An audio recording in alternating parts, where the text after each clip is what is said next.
बिस्मिल्लाहिर्रहमानिर्रहीम। Pakistan versus New Zealand ODI series 2018 की तमाम ख़बरें आप तक बर वक्त पहुँचाने के लिए हमारा चैनल ऑनलाइन मालूमात अभी सब्सक्राइब कीजिए। और अगर आपको ये वीडियो पसंद आ जाए तो इस वीडियो को लाइक और शेयर भी ज़रूर कीजिए। चलते हैं अपनी वीडियो की जानिब। पाकिस्तान क्रिकेट टीम का ऐलान हो गया है। 15 रुकनी स्क्वाड इस महीने के आखिर में न्यूजीलैंड के लिए रवाना होगा, जहां पहले 5 ओडीआई मैचेस खेले जाएंगे। पाकिस्तान की 15 रुकनी स्क्वाड में 3 ओपनर शामिल है।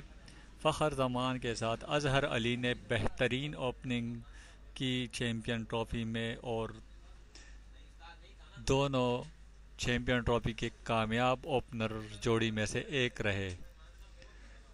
लेकिन इस मर्तबा पाकिस्तान क्रिकेट बोर्ड ने फैसला किया है कि न्यूजीलैंड के ख़िलाफ़ फ़खर जमान के साथ अजहर अली नहीं बल्कि इमामुल हक ओपन करेंगे, जिन्होंने श्रीलंका के ख़िलाफ़ बेहतरीन परफॉर्मेंस दी थी और अपने पहले डेब्यू मैच में सेंचुरी स्कोर की थी।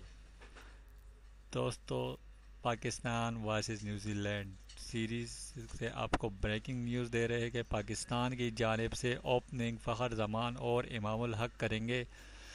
अजहर अली 1 डाउन की पोजीशन पे खेलेंगे। इसके अलावा अगर आपको पाकिस्तान वर्सेस न्यूजीलैंड सीरीज़ की ख़बरें बर वक़्त देखनी हो तो उसके लिए हमारे चैनल ऑनलाइन मालूमात को अभी सब्सक्राइब कीजिए, ताकि हर आने वाली लेटेस्ट ख़बर हम आपको पहले दे सकें। दोस्तों, वीडियो लाइक और चैनल सब्सक्राइब करने का बहुत बहुत शुक्रिया। अल्लाह हाफ़िज़।